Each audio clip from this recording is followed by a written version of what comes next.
I'm 52 years old, and for most of my life, I've been the kind of woman who played by the rules. Married young, raised 2 daughters, stayed loyal to my husband through every up and down. I believed in routines, in decency, in quietly loving the life I built, even when it got smaller and less romantic with time. Love to me was steady. Not thrilling, not new, just familiar. But something happened not too long ago, something I still can't fully explain. It wasn't planned. It wasn't supposed to mean anything. And yet it left me questioning everything I thought I knew about who I am, and who I thought I'd always be. I never thought something like this could happen to me. Please, don't make the same mistake I did. It was a Tuesday afternoon, the kind of gray, forgettable day where time moves a little slower. My car had broken down again, 3rd time this month, and Tom, my husband, was stuck in meetings all afternoon. So when his colleague Ethan offered to give me a ride home from the grocery store, I accepted without thinking twice. I knew Ethan from the few company functions I'd attended over the years. He was younger than Tom, maybe late 30s, with a calm, assured way of speaking.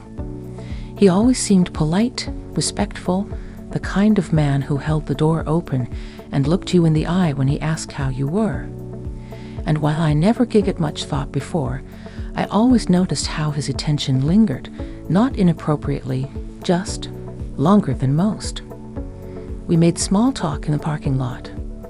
He offered to load my bags into the trunk of his silver sedan, which was cleaner than I expected for a bachelor. "Are you sure this isn't out of your way?" I asked, settling into the passenger seat. "Not at all," he smiled. "I live just 10 minutes past your place. Gives me a good excuse to get out of the office early." His voice had a certain softness to it, warm, unhurried. It made me feel oddly safe, which was not something I often felt in the presence of other men. With Tom, everything had become transactional. Grocery lists, bills, picking up the dry cleaning. I didn't resent him for it. That's just what marriage becomes after 30 years, doesn't it? As we pulled out of the lot, the sun broke through the clouds for a brief moment. It lit up the dashboard in a warm hue, and I saw Ethan glance sideways at me, his hand relaxed on the wheel. "You seem quiet," he said. I shrugged. "It's just been one of those days. You know how it is." He didn't press, just nodded, eyes back on the road. But something about his presence filled the car in a way that was hard to ignore. Not romantic, just present, listening. We talked about the usual things: traffic, the weather, a new bakery that had opened on Elm. I found myself laughing more than I expected, especially when he told me a story about Tom trying to fix the office coffee machine and flooding the break room. "He didn't mention that part," I said, wiping tears of laughter from the corner of my eye. "He probably left out the part where he blamed it on the intern," Ethan added, grinning. I laughed again, then let the moment quiet down. The city buzz faded as we drove into the slower suburban stretch of Maple Lane.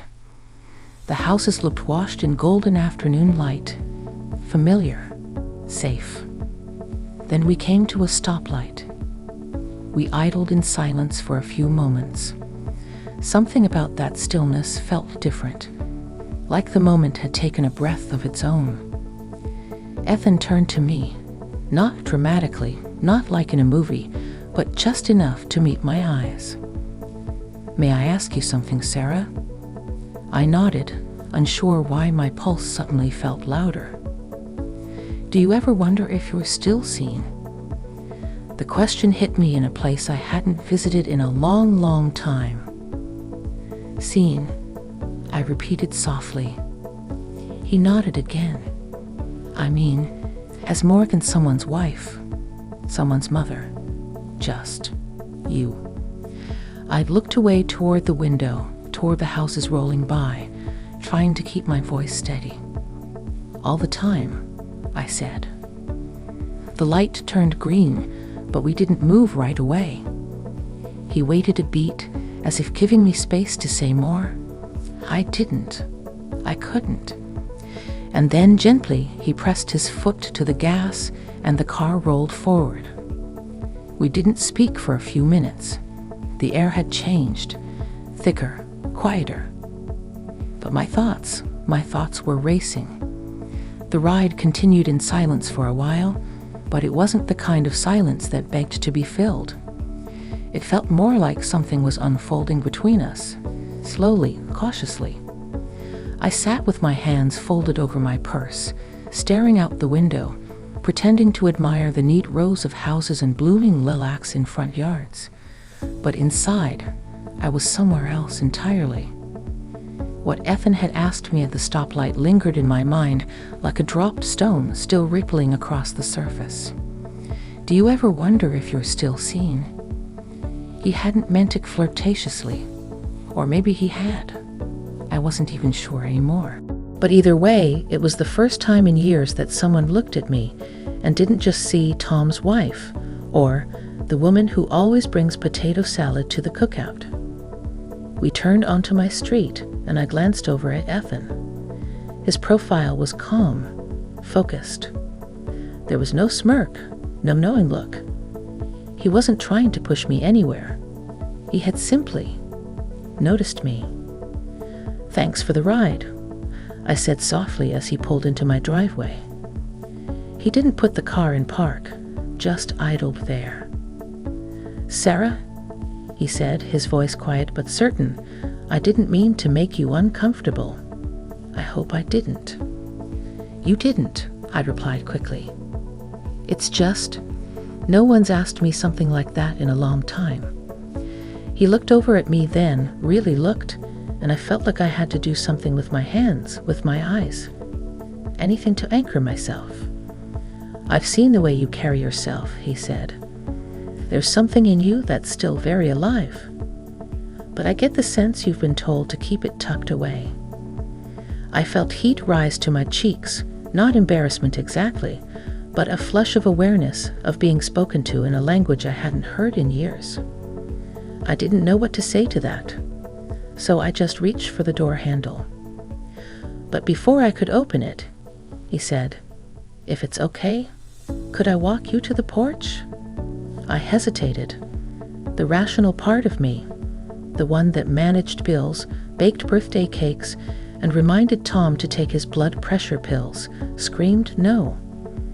But another part of me, quieter but more insistent, said yes. I nodded. Sure. We walked up the short path to the front door. My porch light was flickering, and I made a mental note to have Tom fix it, knowing full well I'd probably just do it myself. I fished in my bag for the keys, the tension stretching like fabric between us. Not tight, not uncomfortable, just fragile. "I'm sorry if I crossed a line back there," he said, standing a step behind me. "You didn't," I said again, turning to face him. It's just hard to know what to do with a moment like that. He nodded, hands in his pockets. I think sometimes moments happen just to remind us we're still human, still capable of feeling things. There it was again, that calm honesty, the kind that didn't demand a response but made you want to give one anyway. "Thank you," I said, my voice catching a little. He looked at me a moment longer, then smiled gently. "Have a good evening, Sarah." "You too, Ethan." He turned and walked back to his car, and I stood there for a moment with the key in my hand, the front door still locked behind me. My world quietly shifted. When I stepped inside, the house was dim. The scent of lemon cleaner still hung in the air from the afternoon wipe down. I set my purse on the counter and just stood in the kitchen, listening to the stillness. It wasn't a dramatic moment. Nothing had happened in the traditional sense. No lines crossed, no kisses stolen. And yet, something had happened. something I felt in the tightness of my chest and the ache in my hands. Ethan had seen me. And now I couldn't unsee myself. The days that followed felt strange, not in any obvious way, but in the quiet corners of my routine. When I folded laundry, when I walked past the mirror, when I poured my morning coffee, I kept hearing his question echo in my mind. Do you ever wonder if you're still seen?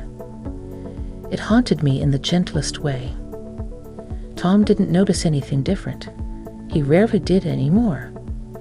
We had drifted into that stage of marriage where silence wasn't awkward. It was just how we communicated. He'd ask if I'd paid the utility bill. I'd ask if he remembered to take the trash out. We slept side by side, back to back, our conversations mostly about schedules, not feelings. I didn't resent him. I honestly didn't. But there was a growing sense inside me that I had started disappearing, first slowly, then all at once. Then, 2 days later, Ethan texted. Ethan, I hope this isn't crossing any lines, but I'm headed out for coffee in a bit if you'd like to join. No pressure. I stared at the message for a long time. I could have ignored it. Should have, maybe. But I didn't. Me? Where? We met at a small place on the corner of 5th and Lawson. It wasn't fancy. Just a cozy coffee shop with ivy crawling up the side and windows that always fogged in the morning. I got there early and chose a booth near the back, partly to feel safe, partly to stay unseen. When he arrived, he looked surprised to see me already there. But then again, I was surprised at myself too. He slid into the seat across from me and gave a quiet smile. Thank you for coming. I almost didn't, I said truthfully, stirring my coffee though I hadn't added anything to it. I know. There was a silence. But again, not uncomfortable, just thoughtful. I've been thinking about what you said, I finally admitted. About being seen. He leaned forward slightly, listening. I guess I didn't realize how much I missed it. Not attention, but just someone noticing. Someone seeing past the surface. He nodded. We spend so much time taking care of others that we forget to check in with ourselves. It's easy to get lost. I think I got lost a while ago, I said quietly. Neither of us said anything for a moment. Then, without changing his tone or posture, Ethan said, I don't want to complicate your life, Sarah. That's not why I reached out. I enjoy talking to you. That's all. And it was the sincerity in his voice that undid me, not flirtation, not suggestion. Just human kindness. It felt rare, sacred, almost. We talked for nearly an hour, about nothing important, and yet everything. Our childhoods, our favorite meals, the music we listened to when we couldn't sleep. I told him I used to dance alone in the kitchen when the kids were little, just to feel alive. He smiled like that was the most beautiful thing he'd heard all week. When we finally stood to leave, we hesitated again. That now familiar pause that settled between us like a soft veil. He opened the door for me, and as I stepped out into the light, he said, Sarah, if you ever need to talk, or just breathe differently for a while, I'm here. I nodded, holding his gaze for a heartbeat longer than I should have. Thank you. We went our separate ways on that sidewalk. No touches, no promises, just an understanding. But that night, as I lay in bed next to Tom, his back turned to me, breathing slow and even, I felt something stir inside me. Not guilt, not regret, just awareness. Something had changed, and for the first time in years, I wasn't sure what came next. A week passed. I didn't see Ethan, didn't hear from him. and I didn't reach out either. Not because I didn't want to, but because I needed space to understand what was happening inside me.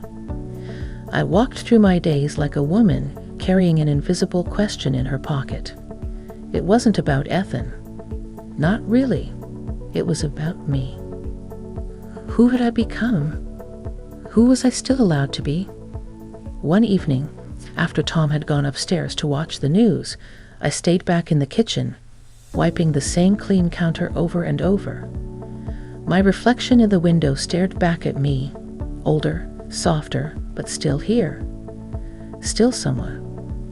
I thought of the version of me from years ago, before the marriage settled into habit, before the girls left for college, before the quiet became so loud.